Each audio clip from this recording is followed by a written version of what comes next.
South ఇండియాలోనే biggest sorry store మన Varahi silks మన విజయవాడ ఎంజీ రోడ్ లో డిసెంబర్ 4వ తారీఖున ఘన ప్రారంభం. నమస్కారం వేస్తామేనింపల్ గారు. నమస్తే. నాకు ఎక్స్ట్రా మ్యారిటల్ అఫైర్లో లవ్ ఉంటుందా అండి? మీరు మనం ఇట్లాంటి డౌట్లు ఉంటుందా అనే క్వశ్చన్కి రియల్గా కూడా ఉన్న వాళ్ళకే తెలుస్తుంది. But as a psychology, as a life కోచ్గా నేను కొన్ని పారామీటర్స్ అయితే చెప్తాను. ఉంటుందా లేదా అంటే ఖచ్చితంగా ఎంతవరకు ఉంటుంది, అది రియలా కాదా, ఎంత దూరం వస్తుంది అనేది మాట్లాడుకుంటే ఎక్స్ట్రా మ్యారిటల్ అఫైర్ కరెక్టా కాదా అవన్నీ మనం జడ్జిమెంట్ చేయట్లేదు. లేకపోతే మనం ఇవి చెప్తుంటే ఇంకొకళ్ళకి చెయ్యమని లీడ్ ఇవ్వట్లేదు. చేసేకునే వాళ్ళకి ఇదేమో చూసుకోండి, మీది రియల్గా దీన్ని మీరు ఇది అనుకుంటున్నారేమో, ఇది కావచ్చు, ఎంత దూరం వెళ్తుంది, what will be your end story అనే దానికి ఒక చిన్న స్టోరీ తీసుకెళ్తున్నాం. దాంట్లో మనకు సంబంధించి ఎవరైనా ఆ ప్రాబ్లమ్స్లో ఉంటే అమ్మాయి కానివ్వండి, అబ్బాయి కానివ్వండి, సమస్యను ఎదుర్కొనే ధైర్యం ఉందా, సమస్య మనకు అవసరమా, సమస్య ఎంత దూరం వెళ్తుంది, అది సమస్య కాదా, ప్రేమనా అనే ఒక వాళ్ళల్లో వాళ్ళకి చాలా ఉంటుంది. దాన్ని కొంచెం మనం విడమర్చి క్వశ్చన్స్ వాళ్ళకి వాళ్ళు వేసుకునే వాటికి మనం కొన్ని ఆన్సర్స్ ఇవ్వడం జరుగుతుంది. So they will get an easy ఒక రెఫరెన్స్ అయితే దొరుకుతుందేమో అని ఆశ. ఎందుకంటే తెలుసో తెలియకో మనిషి అన్నాక కొన్ని డైరెక్షన్లోకి జర్నీ చేయటం జరుగుతుంది, రూట్ తెలియక. మరి ఆ డైరెక్షన్ ఎక్కడి వరకు వెళ్తుందో మనం ఒక నావిగేషన్ ఇస్తే వాళ్ళు ఉండాలా, ఇమీడియట్గా యూటర్న్ తీసుకోవాలా అనేది ఒక మంచి దారికి ఇది ఉపయోగపడాలని చేసే ఒక మంచి ఇంటెన్షనే. కానీ ఊరికే వీళ్ళు సంసారాలలో లేకపోతే రిలేషన్షిప్స్ అంటే ప్రస్తుతము ఏ ఫీల్డ్ తీసుకున్నా ఎక్కడ తీసుకున్నా నడిచే, మీరు ఒప్పుకున్నా ఒప్పుకోకపోయినా నడిచే వాస్తవమైన టాపిక్ కాబట్టికే be ready to face it, be ready to listen it. If you are not belong to this kind of content, ఎవరో కళ్ళకి అవకాశము బాగుపడేది కరెక్షన్కి అవేర్నెస్ అయితే డెఫినెట్ గా కావాల్సినటువంటి అవసరం ఉంది. ఎగ్జాక్ట్లీ రియాలిటీలోకి. ఎందుకు నేను ఇంత చెప్తున్నాను అంటే కొంతమంది ఎప్పుడైనా కమెంట్ ఏం పనిలేదు అదా మీకు వేరే అట్లా మాట్లాడుతుంటారు. కానీ మనకు వచ్చి కొన్ని ఫీడ్బ్యాక్స్ దీనివల్ల నాకు బయట కంట్రీ నుంచి కానీ ఎక్కువ కౌన్సిలింగ్ లకు ఇవే వచ్చారు. No they have come counselling లకు 100 మంది 100 రకాలుగా మాట్లాడుకున్నా ప్రపంచంలో ఈ సమస్య లేదు అని చెప్పడానికి లేదు. లేదు కాబట్టి ఇంకొకరికి లేదని చెప్పుకోవడానికి లేదు. సమస్య ప్రతి చోట ప్రతి ఒక్కరికి ఉంటుంది. బట్ వాళ్ళ స్థాయిని బట్టి, వాళ్ళ ఆలోచన స్థితిని బట్టి, వాళ్ళ లగ్జరీని బట్టి, వాళ్ళ ఫైనాన్షియల్ స్టేటస్ని బట్టి, అండ్ వాళ్ళ రిలేషన్షిప్ మెయింటైన్ చేసే స్థాయిని బట్టి ఉంటుంది. దాన్ని ఎలా హ్యాండిల్ చేయాలో అనే మనం ఒక చిన్న light over this issue. This is a very emotional and sentimental, మనస్సుకు సంబంధించిన ఇష్యూస్. పైత్యానికి పోయి పెట్టుకునే వాళ్ళు వేరే, అది పక్కకు పెడదాం మనము. సో మీరు అడిగిన క్వశ్చన్ ఏంటి, ఈ లవ్ ఉంటుందా, ఇది ఎట్లా వెళ్తుంది. సో మనం పార్ట్ 2 కూడా అనుకున్నాం కాబట్టి ఇంకా కొంచెం డీటెయిల్డ్ డిస్కషన్ అవుతోంది. So here it is a part 2 for you. So ఏంటి అంటే ఫస్ట్ అసలు ఈ మన ఇల్లీగల్ అఫైర్స్ అనే దాంట్లో రొమాంటిక్ లవ్ అనేది ఒకటి ఉంటుంది. లవ్లో ఎన్ని వెరైటీసో మనం ఇప్పుడు చూడొచ్చు. అసలు ఎందుకు ఈ ఎఫ్ఐఆర్ పెట్టుకోవడానికి రీజన్ అన్నప్పుడు, కొంతమందిని చూడంగానే వీళ్ళకి ఎక్కడో ఒక ఊహా సుందరో గ్రీకు వీరుడో ఉంటాడు మైండ్లో. నాట్ ఓన్లీ ఫిజికల్ అపియరెన్స్, క్వాలిటీగా, ఆ బబ్లీనెస్సా, ద డేరింగ్ ఆల్ఫా మెల్సా, రాధికా జాతి స్త్రీలా, ఏదో ఒకటి వెలితి ఇద్దరి జీవితాలలో ఉండటము, ఏదో ఒకటి ఉండి ఇంకొకళ్ళకి బాడీ కనెక్షన్ వైబ్స్ క్రియేట్ అయితే ఒకళ్ళని చూడంగానే. Sir this romantic love is totally ఆ ఇండివిజువల్స్ ఇద్దరికి ఎలా అంటే మోస్ట్లీ మోహం, అట్రాక్షన్, అంటే లైక్ ఎప్పుడెప్పుడు తహతహ డిజైర్ ఉంటుంది కదా, లైక్ ఫిజికల్ నీడ్ కోసం ఎక్కువగా ఆ లవ్ ఎక్కువ ఉండటం జరుగుతుంది. దిస్ మోస్ట్లీ కొంచెం నేను ఏజ్ గ్రూప్ కూడా చెప్పలేకపోతున్నానులేండి ఇప్పుడు, ఎందుకంటే ఇప్పుడు every age group is romantic. So I can't consider like youngsters అని కూడా నేను చెప్పలేను. బట్ రొమాంటిక్ లవ్ అనేది అయితే ఉండటం జరుగుతుంది. When you go for FIR, the first constraint, because the bad, నేను అస్సలు జెండర్ డిస్క్రిమినేషన్ ఉండదు నా దగ్గర రియల్లీ, బట్ స్టిల్ నేను చెప్తున్నాను, జనరల్గా అబ్బాయి ఫస్ట్ కోరుకునేది ఫిజికల్, అమ్మాయి కోరుకునేది ప్రేమ. సో ఈ ప్రేమ కావాలి అంటే ఈమె కూడా ఫస్ట్ ఫిజికల్ అవ్వాల్సి వస్తుంది. సో కాబట్టికి ఇందులో romantic love mostly that vibes is between the physical needs. ఫిజికల్గా వాళ్ళకి ఎప్పుడెప్పుడు కలవాలా అని ఆ తహతహ. సో అంటే ఇట్లా కూర్చొని లైక్ వాళ్ళకి అందరు ఉన్నారని కూడా చూడకుండా చేతులు పట్టుకుంటూ ఉంటారు. Even that is an office, ఇద్దరు మ్యారీడ్ అయినాక ఎఫ్ఐఆర్ పెట్టుకున్నా కూడా they can't resist there feelings. That is మరి మీరు లవ్ అంటారా, దాన్ని కామం అంటారా, లేకపోతే మోహం అంటారా, అది మీ నాలెడ్జ్. వ్యామోహం అంటారా, అది వేరు. బట్ అది ఉంటుంది lust love, that is called love అని వాళ్ళు అనుకుంటుంటారు. నువ్వంటే నాకు ఇష్టం, అందుకే నేను నేను పట్టుకోలేకుండా ఉండలేను, నేను ఎప్పుడెప్పుడు కలవాలి. They consider that as a romantic love.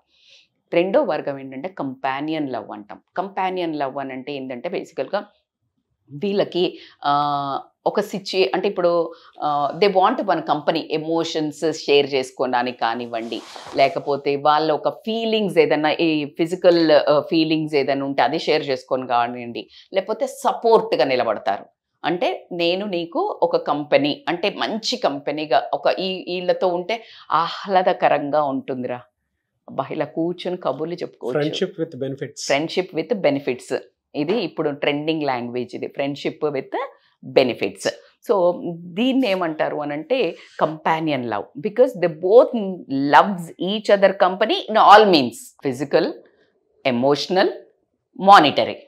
So ఈ support they will take from each other. Maybe one need one thing, ఒకళ్ళకి ఒకటి అవసరం ఉండొచ్చు, ఇంకొకళ్ళకి ఇంకొకటి అవసరం వస్తుంది. As you said friendship with benefits. So దీంట్లో ఆటోమేటిక్గా ఈ షేరింగ్ కేరింగ్ వచ్చినప్పుడు లవ్ అనేది వస్తుంది. That is called companion love. So ఇప్పుడు ఒక డబ్బా తీసుకెళ్ళి మనం రోజు బాక్స్ షేర్ చేసుకొని తింటే ప్రేమ వస్తుందా లేదా? అంత చిన్న డబ్బా తీసుకుపోయి స్కూల్లో షేర్ చేసుకొని ఫుడ్ తింటేనే ఫ్రెండ్స్ మధ్యలో వచ్చినప్పుడు when you share this kind of all 3 kinds of thing, ఖచ్చితంగా ఒక కైండ్ ఆఫ్ లవ్ అనేది అయితే ఇష్టం అనేది మనము ఇష్టము అనేది పెరగటం జరుగుతుంది. దాన్ని ప్రేమ అని చాలా డీప్ వర్డ్ నేను చెప్పను, కానీ ఒకళ్ళ మీద ఒకళ్ళకి ఇష్టము దాన్నే ప్రేమ అనుకోవడం జరుగుతుంది. ఎందుకంటే ఒకళ్ళ కోసం ఒకళ్ళు చేసుకుంటున్నారు కదా పనులు. థర్డ్ కమ్స్ టు ఈ కంపానియన్ లవ్ తర్వాత మీరు ఇందాక ఫ్రెండ్షిప్ విత్ బెనిఫిట్స్ అన్నారు కదా, ఇప్పుడు నేను చెప్పబోయేది కండిషనల్ లవ్. దీన్ని ఈ మధ్య వాడేదాన్ని ఏంటంటే సిచ్యుయేషన్షిప్ అంటున్నారు. సిచ్యుయేషన్షిప్ అంటే సిచ్యుయేషన్షిప్, ఈ సిచ్యుయేషన్లా నువ్వు ఈడి వరకే ఉండాలా. కండిషనల్ లవ్, నువ్వు మళ్ళీ మీ ఆవిడ దగ్గరికి పోయినావు, నువ్వు మీ ఆవిడతో ఉండొద్దు, లేకపోతే మీ ఆవిడకి ఏం కొనియొద్దు, నువ్వు నాతో మొత్తం ఉండాలి, ఇలాంటి ఎకసెకలు ఉండొద్దు. లేదు అంటే హస్బెండ్ వైఫ్ అయితే కూడా నువ్వు రమ్మన్నప్పుడు నేను రాలేను, లేకపోతే ఇట్లా ఉంటుంది ఇట్లా ఉంటుంది. So they will have their borders. Conditional love, ఈ కండిషన్స్లో ఇలా మన ఇద్దరం ఉంటాము, ఎంతవరకు ఉంటాము ఏంటిది అనేది తెలియదు, ఇది లాంగ్ టర్మ్ ఉంటుందో లేదో తెలియదు, ఇప్పుడు ఉన్నంత వరకు ఈ సిచ్యుయేషన్లో మన ఇద్దరం ఒకరికొకరు ఉంటున్నామని కండిషనల్ లవ్. అండ్ ఇంకొకటి ఏంటంటే ఇక్కడ నుంచి కొంచెము ఇంకొక వెరైటీ ఉంటుంది. So risk and excitement love అంటారు. దీంట్లో ఏంటి అంటే బేసికల్గా ఎవరికైతే ఏ ఏజ్ తీసుకోండి, if you have another affair with opposite gender, ఆటోమేటిక్గా ఉత్సాహం ఎట్లుంటుంది, బ్లడ్ ఉరకలేస్తుంది. అందుకే అంటారు కదా 60 ఏళ్ళకి కూడా ఫామ్లోకి వస్తారు అని అంటుంటారు, అవునా? సో ఆ ఉరకలే ఇదే ముసలోళ్ళకి కూడా దసరా. ప్రకృతి అండి, ప్రకృతి అంటే నేచర్లో మనము కొన్నిసార్లు కొన్ని ప్లేసెస్కి వెళ్ళినప్పుడు, ఇప్పుడు టెంపుల్లోకి వెళ్తే మానసిక ప్రశాంతత వస్తుంది, లేదా ప్లజెంట్గా ఉన్న ఒక ఎత్తైన కొండల దగ్గరికి వెళ్తే నేచర్తో ఒకలాంటి కనెక్టివిటీ దొరుకుతూ ఉంటుంది. మదర్ దగ్గరికి వెళ్ళినప్పుడు ఒకలాంటి కనెక్టివిటీ దొరుకుతుంది, ఫాదర్ దగ్గరతో కూర్చొని మాట్లాడేటప్పుడు ఒకలాంటి కనెక్టివిటీ ఉంటుంది, స్కూల్లో వెళ్ళినప్పుడు ఒకలాంటి కనెక్టివిటీ ఉంటుంది. ఈవెన్ మనం ఒక పువ్వుని చూసినా కూడా సో అక్కడ నుంచి వచ్చేటువంటి ఫీలింగ్స్ అనేవి చేంజ్ అవ్వడం జరుగుతుంది. అవును, ఖచ్చితంగా. అలాగే నేచర్ ఒక స్మెల్ చూస్తే కూడా you will get different kind of. So nature లో ఆపోజిట్ జెండర్ చూసినప్పుడు ఒక రకమైన ఉత్సాహం. సో ఇదేంటంటే కొత్తగా ఇప్పుడు ఎఫ్ఐఆర్ పెట్టుకున్నారు అనుకోండి, వీళ్ళకు ఎప్పుడెప్పుడు కలవాలా అని తహతహ రిస్క్ చేస్తుంటారు కదా, దొంగతనంగా కలవటము, అబద్ధాలు చెప్పి వెళ్ళటము, ఈ ఎక్సైట్మెంట్ అంటే ఇప్పుడు ఆపుకొని ఇక్కడ అబద్ధాలు చెప్పి వెళ్తారు కదా, they will have a intense love. ఇప్పుడు ఇన్ని ఇట్లా తెగదెంపులు చేసుకుని వెళ్ళినప్పుడు they will get attracted to each other so much, by that they will feel that it is a too much love ఉంది మా ఇద్దరిలో. బట్ ఇక్కడ ఏంటంటే వద్దన్న పని ఎక్కువ చేసినప్పుడు ఎంత కిక్ ఉంటుందో. So this is all about risk and excitement love. Risk always temporary only obviously. So దానికి పరిణామాలకి వెళ్తున్నాం మనం కిందకి. ఇన్ఫ్లుయెన్స్ డబుల్ ట్రిపుల్ ఉంటుంది. ఎందుకు మనం మనోళ్ళే వ్యాలిడేషన్ ఇస్తారు. సో దాని తర్వాత ఏంటంటే ఇంకా కొన్ని ఎమోషనల్ ఫుల్ఫిల్మెంట్ లవ్ అంటారు. ఎమోషనల్ ఫుల్ఫిల్మెంట్ అంటే ఏంటి అంటే ఇప్పుడు వీళ్ళకు ఎమోషనల్ నీడ్స్ ఉండొచ్చు, ఒకరికొకరు వినడానికి లేకపోవడము, లేకపోతే ఏదైతే ల్యాకింగ్ ఉందో వాళ్ళ రెస్పెక్టివ్ మ్యారేజెస్లా అది అదుటి పర్సన్లు ఇద్దరు పూర్తి తరహాగా సరెండర్ అవ్వటం. నువ్వేమి చెప్పినా నువ్వేం చేసినా ఇది చాలా క్లియర్ అండి. అంటే మనం చాలాసార్లు డిస్కస్ చేసుకుందాం. ఎక్స్ట్రా మ్యారిటల్ ఎఫైర్స్ స్టార్ట్ అవడానికి బేసిక్ అతి భయంకరమైనటువంటి కారణం ఏదైనా ఉంది అని అంటే wife and husband time spare చేసుకోలేకపోవటం, అంటే ఆ షేరింగ్ లేకపోవటం వల్ల ఎమోషనల్ నీడ్స్ హాంట్ చేస్తూ ఉంటాయి. ఈ పైన డిస్కనెక్ట్ అవ్వడానికి టైం ఉంది, ఇక్కడ ఇది చాలా పెద్దది. ఇది చాలా అసలు దీన్ని ఏ రకంగానూ కూడా థెరపీ తీసుకోవడం తప్ప వేరే ఆప్షన్ కూడా లేదు. ఎమోషనల్ డిపెండెన్సీ కూడా ఎలా స్టార్ట్ అవుతుందంటే వాట్సాప్ లో కానీ, లేదంటే ఇన్స్టాగ్రామ్ లో కానీ, ఫేస్బుక్ లో కానీ, లేదా అదర్ ప్లాట్ఫామ్స్ అంటే డిజిటల్ ప్లాట్ఫామ్స్ నుంచి మనకు అది వస్తూ ఉంటుంది అనమాట.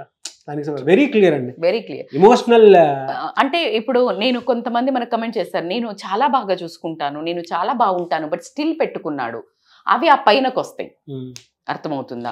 ఇది ఏంటి అంటే ఇది because of lack of loneliness, understanding, lack of understanding, empathy, situation బండీస్, ఇవన్నీ support, lack of support, trust, ఇవన్నిటి మీదకి వచ్చినప్పుడు ఈ ఎమోషనల్ గా వేరే ఒక పార్ట్నర్స్ మీద. అందుకే పెళ్లి చేసుకున్నది ఏంటంటే మరి వేరే అబ్బాయి దోస్తులు ఉంటారు కదా మేడం, అమ్మాయి దోస్తులు ఉంటారు అంటే ఈ always need this opposite gender companion. అయితే ఇద్దరు షేర్ చేసుకొని ఒక ఇంట్లో ఉండాలనే ఇద్దరు ఆపోజిట్ జెండర్ కి పెళ్లి చేసిండ్రు కదా. So as it is they will search for the opposite which is missing in the relation, ఈ ఆపోజిట్ జెండర్ వాళ్ళను. సో కాబట్టి అది ఇల్లీగల్ ఎఫైర్, మన కల్చర్కి రాంగ్ కాబట్టి. బట్ ఫిజియోలాజికల్ ప్రాసెస్లో ఏంటంటే అది అదే కోరుకుంటుంది. బ్రెయిన్ హార్మోన్స్ ఏం కట్టుకుంటుంది అంటే ఆపోజిట్ సెక్స్ని కోరుకోవడం జరుగుతుంది. ఆ వినడానికి, ఆ వ్యాలిడేషన్కి, ఆ పొగట్టానికి, లేకపోతే వాళ్ళకున్న హార్మోనల్ రిలేషన్ని బ్యాలెన్స్ చేయడానికి, ఆ లవ్ అనే ఒక హార్మోన్, లవ్ హార్మోన్స్ ఏమున్నాయో అవే వాళ్ళకి ఎక్కువ సూదనింగ్ ఉండడం జరుగుతుంది. కాబట్టి ఇక్కడ మిస్ అయినాయి, వాళ్ళు ఎమోషనల్ ఫుల్ఫిల్మెంట్ కోసం వెళ్ళటం జరుగుతుంది. అట్లాగే ఈ ఎమోషనల్ ఫుల్ఫిల్మెంట్ ఒకవైపు అవుతున్నప్పుడు మీకు ఇందాక నేను చెప్పినట్టు రిస్క్ ఎంతైతే చేస్తారో అన్నిటికంటే ఇంపార్టెంట్ ఏంటంటే వీళ్ళు ఎస్కేప్ అవుతుంటారు రియాలిటీ నుంచి. ఏంటంటే ఇంటికి పోగానే ఫర్ ఎగ్జాంపుల్ భార్య నష్టపెడుతుంది, అందుకని ఇంకొక ఎఫ్ఐఆర్ పెట్టుకున్నారు.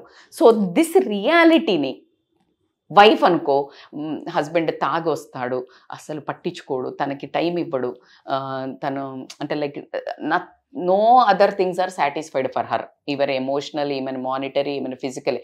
సో ఈ రియాలిటీ నుంచి ఎస్కేప్ అవ్వడానికి ఇంకో ఇద్దరు కనెక్ట్ అవ్వడం జరుగుతుంది. అక్కడ వాళ్ళిద్దరివి ఫుల్ఫిల్ అవ్వడం జరుగుతుంది. So they escape from the reality and they go for this kind of a love అనేది ఒక పేరు పెట్టుకొని అదొక కొత్త, అక్కడి నుంచి ఒక కొత్త రిలేషన్ పుట్టుకు రావడం జరుగుతుంది. అట్లా కాకుండా ఇప్పుడు ఇది చేశారు కాబట్టి ఇవన్నీ చేయంగానే మీరు అనుకుంటారేమో ఒకటి ఖచ్చితంగా మిస్ అయ్యేది ఏంటంటే ఇవన్నీ పెట్టుకోగానే సంబరం కాదు, గిల్ట్ అండ్ కన్ఫ్యూజన్ స్టార్ట్ అవుతుంది బాగా. సో ఏమవుతుందంటే గిల్ట్ అండ్ కన్ఫ్యూజన్ స్టార్ట్ అవుతుంది ఈ రిలేషన్లో. ఎలా అంటే they know they are doing wrong, because మనం పుట్టింది 200%. నాకు బయట కంట్రీస్ గురించి నేను చెప్పను, కానీ when it comes to this India మన కల్చర్ ప్రకారం తీసుకుంటే ఖచ్చితంగా ఏంటి అని అంటే గిల్ట్ అనేది తెలుస్తుంది వాళ్ళకి. ఏది రాంగ్, మన సంస్కృతి కాదు అనే గిల్ట్, ఆ కన్ఫ్యూజన్లో ఈ ప్రేమ ఎదుటి పర్సన్ మీద ఏముందో అది వాళ్ళకు ప్రేమ తెలియదు. కన్ఫ్యూజన్ అనేది బాగా డెవలప్ అయిపోయి ప్రశాంతత, మానసిక ప్రశాంతత మాత్రం జీరోకి రావడం జరుగుతుంది. ఇక్కడి నుంచి అసలు లైఫ్ స్టార్ట్ అవుతుంది. ఎందుకంటే ఖచ్చితంగా ఇక్కడ లవ్ ఉండదండి. ఇంకా ఏదైతే వేరే దగ్గరికి పోతుందో ఈ గిల్ట్ అండ్ కన్ఫ్యూజన్ స్టార్ట్ అవుతుంది. మనం ఫస్ట్ స్టార్టింగ్లో అన్నీ ఉన్నాయి అనుకున్నాము. రొమాంటిక్ లవ్వా, కంపానియన్ లవ్వా, లేకపోతే కండిషన్ లవ్వా, రిస్క్ ఇట్లా అంటే వాళ్ళకి రిస్క్ అండ్ ఎక్సైట్మెంట్లో పుట్టే లవ్వా, ఏదో సరదాగా స్టార్ట్ చేసిన లవ్వా, లేకపోతే ఎస్కేప్ ఫ్రమ్ ద రియాలిటీ లవ్వా, లేకపోతే ఎమోషనల్ ఫుల్ఫిల్మెంట్గా అనుకున్నాం కదా. ఇక్కడ ఏదో లవ్, మొత్తానికైతే లవ్ అనుకుంటున్నారు.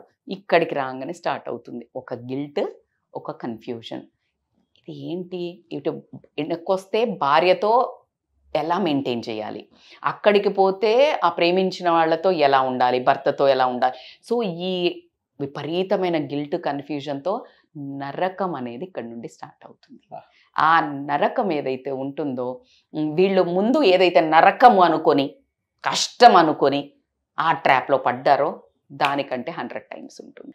అంటే ఎన్ని పారామీటర్స్ చెప్పారు కదండి, అందులో మీరు చెప్పిన వాటి అన్నిటిలో కూడా ఎక్స్ట్రా మ్యారిటల్ అఫైర్స్లో ఫలానాది ఒకటి ఉంది అనేటువంటి విషయం చెప్తూనే ఉన్నారు. బట్ అది లాంగ్ రన్ సస్టైనబిలిటీ ఉంటుందా లేదా అనేది, అంటే అది ఎథికలా కాదా అనేది కూడా కొంతమంది కన్ఫ్యూషన్లో ఉంటారు.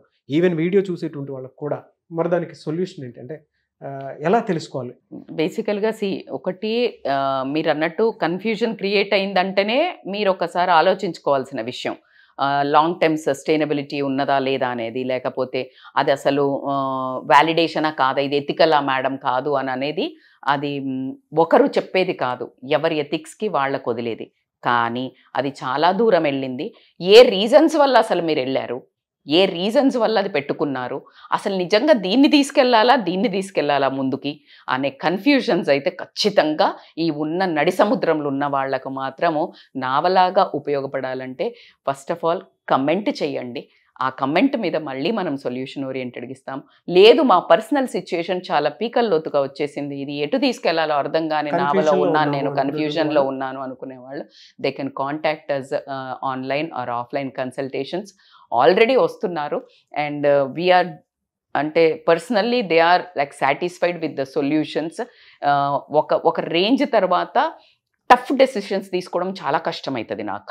For that we need rather going to judges or కోర్టులు స్పాయిల్ చేసుకునే జీవితాలు, అంత పెద్ద డెసిషన్ తీసుకునే ముందు ఒక చిన్న దింపుడు గల్లం అంటారు తెలుసా నీకు? దింపుడు గల్లం అంటే ఏంటంటే చనిపోయాక మనిషిని ఎత్తుకొని వెళ్తూ ఉంటారు, వెళ్ళి అసలు కట్టిన దాని మీద పడుకోబెట్టే ముందు ఒకసారి ఇక్కడ కింద దించుతారు. ఆ కింద దించితే ఏమర్థం తెలుసా, ఒకవేళ బ్రతికేమన్నా లేసొస్తాడా అని. కొన్ని స్టోరీస్ ఉన్నాయి, ఈ బ్రతికి లేసొస్తాడా మనిషి అని.